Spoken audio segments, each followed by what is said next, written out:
comme vous le savez, dans la nuit du samedi au dimanche, un drame est intervenu dans un dara avec la mort d'un jeune talibé, mais également la blessure de 2 autres.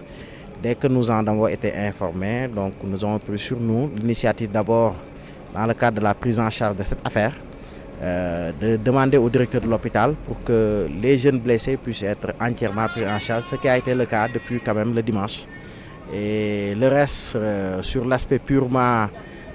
fait divers ou bien disons drame, la police est en train de faire son enquête sous les ordres du procureur de la République, nous ne nous en mêlons pas trop. L'important c'est que pour ce qui est de 2 jeunes blessés, une prise en charge complète est actuellement de mise avec l'intervention de l'hôpital mais également du comité départemental de protection de l'enfant. Au-delà de ces 2 jeunes blessés, il y a un travail de prise en charge psychologique qui est également en train d'être planifié pour que les autres qui, certainement compte tenu de leur âge, pourraient être traumatisés, soient réellement pris en charge. Le reste, comme on l'a dit, nous avons également été au niveau du Diarra pour vraiment voir la maman de la victime, la consoler et puis le reste, nous avons également rendu compte à l'autorité centrale et des actions seront incessamment déroulées en relation avec les différents responsables, que ce soit le ministère de la Famille et de l'Enfant, la délégation générale à la protection sociale, mais également la cellule d'appui à la protection de l'enfant logée au niveau de la présidence de la République. Voilà, c'est un fait déplorable et vraiment je crois qu'il est temps que la société sénégalaise de manière générale réfléchisse, fasse une introspection pour un dénouement ou bien en tout cas pour un règlement définitif de cette question de prise en charge de l'enfant mais essentiellement du talibé.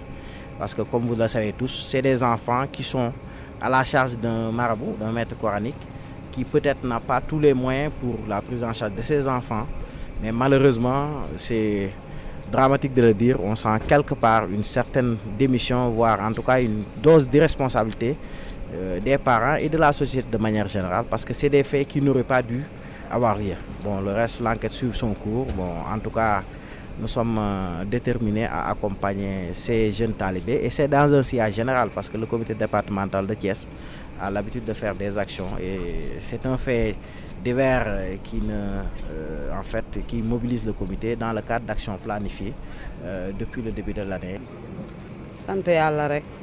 di sant sama ñaari waajur rek di sant dëkkandoo yi di sant xarit yi di sant ñëpp di sant sëñ Bassirou Kane ndax coow li moom la kuy balu àq wala ngay seet maanaam ngay na yem ca moom parce que lépp moom la métit bi yëpp ci kawam la dal jur rek laa ko ëppale papaam jur rek la ko ci ëppale li muy def ci xale ñun defuñu ko ci ndax fayuñu ko weer joxuñu ko dund joxuñu ko dara sëñ Bass fekk guñu ko ca daaraam je ak ñaar dërëm fekk ni ko ca daaraam je ak saakub ceeb te samay doom xiifuñu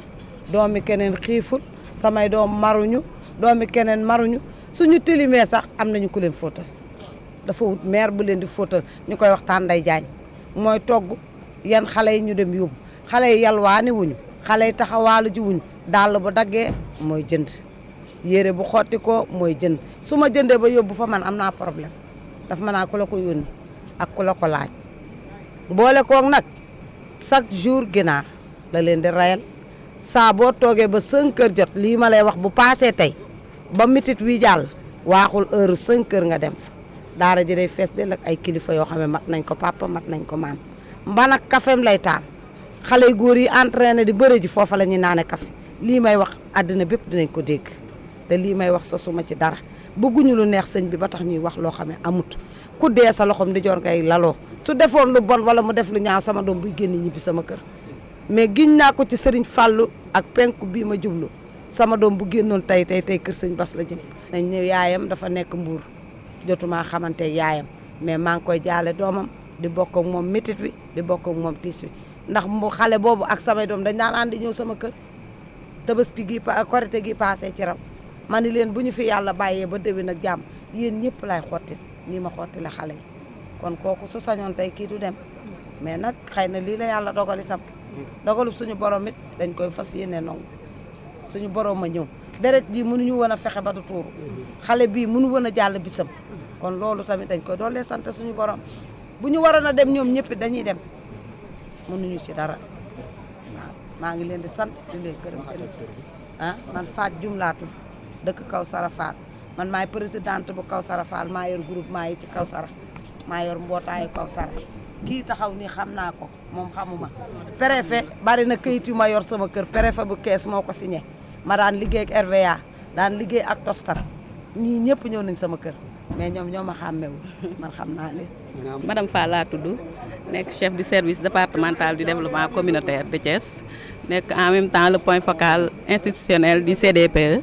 maanaam comité départemental de protection de l'enfant. waaw tey dañoo ñëwoon masawu famille yi nga xam ne seen doom dañoo loru ci affaire bi am na ci koo xam ne génn àdduna ñu ngi koy jaal ay mbokkam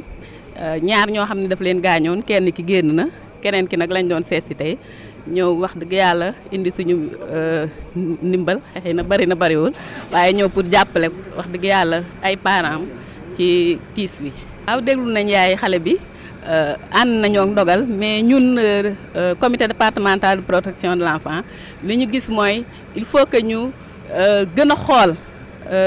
daara yi ni ñuy doxalee maanaam seen nekkin ndax li ko yaay ji waxee dégg nga ko nee na seen dërëm du dem ci daara ji du ceeb du xaalis du lenn loo xam ne dinañ ko indi ci daara ji jox ko sëriñ bi muy loo xam ne tam xaw na métti ci sëriñ si ndax yore ay xale lu mot téeméer wala lu ko ëpp te amul kenn ku la ci jàppale wax dëgg yàlla loolu loo xam ne looy waar la loo xam ne war nañ koo seetaan sécurité xale yi tam war nañ koo seetaan ndax ay xale fu ñu daje il faut que ñu leen di nemmeeku di leen xool am un minimum de sécurité boo xam ne lañ leen di gunge pour genre yu demee nii du mën a am. loolu aussi waxtaan nañ ci ñun ci suba bi ñuy waxtaan ndax ay xale nee nañu boo leen bàyyee waxuma rek sax lu mel nii ak kuy faat wala lii mais jàngoro war na leen mën na leen fa woon dal te duñu am assistance donc comme ni ma ko waxee rek ay xale foo leen teg da nga fay war a assurer un minimum de sécurité maanaam bu dee dañuy génn kenn koo xam ne dafa des pour di leen saytu loolu defe naa ne lu am solo la ci gàddu xale yi. xanaa ñun ñëpp rek ñu lëkkaloo ñi nga xam ne ñoo bokk CDPE bi ñu ngi woo ñëpp ñi nga xam ne bokkuñ ci ñun bàyyiwuñu kenn même parent ba nga xam ne mu ngi ca kër ga le citoyen lambda boo xam ne mi ngi ci réew mi ñu ngi taalal ñëpp suñu loxo pour ñu ñëw wax dëgg yàlla jàpp si li nga xam ne mooy les droits de l'enfant ndax xale dafa am droit dañu war a saytu àq ak yelleefu xale yi xool ci lan la ñu nekkee métit gi ñu leen di teg ci teg googu tamit ñu ngi leen koy teg ci kër yi di leen teg ci école di leen teg ci daara yi bàyyi ñu kenn képp koo xam ne daal mu nga ñëw lëkkaloo ak ñun pour dindi fi loolu ñiy noot xale yi méttal gi ñuy méttal xale yi ñu ngi lay tàllal suñu loxo ñun CDPE bu Thiès. salaamaaleykum wa rahmatullah maa ngi tudd Oustaz Abdoulaye Mbaye di secrétaire général bu fédération nationale des associations des écoles coraniques du Sénégal bureau régional bu Thiès. li doonoon suñuy tànk fii ci hôpital régional dañ fi ñëw comme nekk benn bànqaas ci wàllu daara ñëw fii ci hôpital régional ci wàllu kilifteef boobu nga xam ne yàlla teg na ko ci suñu loos muy nekk secrétaire général bureau régional bu Thiès waaye ñëw it ànd fi ak CDPE bi nga xam ne tey ñoom ñooñu ubbul seeni ay bunt ngir waxtaan ak ñun ci lépp loo xam ne waxuñu waxu taalibe mais lépp lu jëm ci xale parce que ñoom xam nañ ne ñun ay xale la ñu yàlla natoo ñu yor leen war leen a yar war leen a yiir forme bi ñu leen di yoree nag ci noonu la ñuy waxtaanee ak ñoom ba trouver ci li nga xam ne mooy solution trouver terrain d'entente loolu moo waral it ñu ñëw tey seet si xale bi nga xam ne moom la ñu gaañ te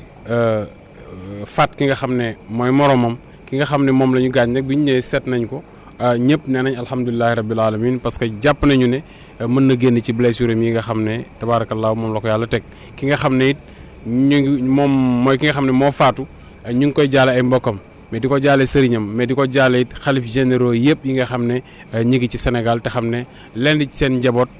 la saay-saay ñëw fekk ci kër tabaarakallaahu def ko naka sa dul noonu ba faat ci bakkanam kon ñu ngi jaale ñëpp di jaale sëñ daara yëpp waaye nag di jaale it waa CDP nga xam ne ñun ak ñoom tey ñoo seq wàllu xale yi ci fi nga xam ne mooy réewum Sénégal waaye rawatina fi nga xam ne mooy diwaanu Thiès ci njiitul nag préfet Samb préfet bi nga xam ne mooy préfet région bu Thiès. doxalin moom su fekkee dañoo bàyyi ba heure bii ñu koy soog a jël yaakaar naa ni kon jaruloon ñuy jox ay xale doxalin daf lay fekk ci kaw yoon kon ñun ñu ngi woon ci yoon di doxal ak suñu yelleef suñu diggante ak xale yi ndogal nag bu ñëwee ñëw na tabaarakallaahu ñu ngi ñaan yàlla yemale ko fi tey su fekkonte ne ñun ñooy dogal kon duñ dogal lii si suñu njaboot organisation ak jéem a lëkkale suñu bopp tey loolu moo waral ñun ñu doon benn fédération soo ko déggee mooy ay kuréel yu lëkkale seen bopp ba doon benn say tey ñun noonu la ñu organisé woo loolu it moo waral tey suñuy tànk fii kon lii événement bi nga xam ne am na daf ñu fekk ci kaw organisation mu dal ci suñu kaw léegi kay ay solution la ñuy xalaat mais du amatuñu problème organisation parce que fédéré nañu ba pare kon jàpp nañu ne nii ñu àndee ak waa CDPE yaakaar naa ne incha allahu taala yàlla dina ci def saafara. préfet ñu ngi koy sant parce que moom it moom ndey ji seex la njaxaanaay lay tëddee préfet sant nañ ko bu baax a baax parce que tey su jëlee initiative wu ñëw jël mbir mi téyel ko boppam waxal ci boppam defal ci boppam joxe ci ay instruction kon kilifa loolu lañ koy doyee ci moment wu bànneex moment bi nga xam ne tam du moment la boo xam ne moment bu doy waar la comme moment bi sa kilifa ñëw taxawu la joxe instruction wax ne nañ leen def nangam ak nangam ak nangam kon loolu la ñuy doyee préfet kon ñu ngi koy sant bu baax a baax te itam problème mu sécurité du ci daara yi rek problème mu sécurité barki da ngay insécurité dafa am ci réew mi. insécurité boobu il faut ñu wax ci tey daara ci la benn xale faatu mais du insécurité du ci daara rek la nekk mais tey bis bu set soo dégloo les médias bis bu set nga dégg fi cas boo xam ne dafa la leer insécurité amul ci réew mi donte nag ñoom ñi ngi ciy def lu ñu mën mais nañu renforcer sécurité bi parce que ñun ñi nga xam ne ñooy ay citoyens dañu soxla ku sécuriser tabarakallah suñu dund dañu soxla it koo xam ne dana veiller daal ci suñu sécurité ñi ngi sant préfet bu baax nag ndax kenn ku ne xam ne bi mu fi nekkee préfet ak léegi am na ci lu bëri loo xam ne changé na ci wàllu sécurité mais képp koo xam ne yaa ngi sécuriser tam yàlla li mu nam ma jël kenn mënu ko sécuriser yàlla moom moo dogaloon lii ñun ñëpp nañ ko jël teg ko def ko muy ndogalu yàlla mais ñi nga xam ne tam ñoom ñoo def jëf ji na leen yoon saytu li nga xam ne moom la yoon santaane ñu def ko ci ñoom daan yi nga xam ne moom la yoon santaane ci ñoom ñu daan leen ko su ko defee incha allah nit mën na cee sukkandiku ba su ëllëgee su xalaatee lii bañ koo def.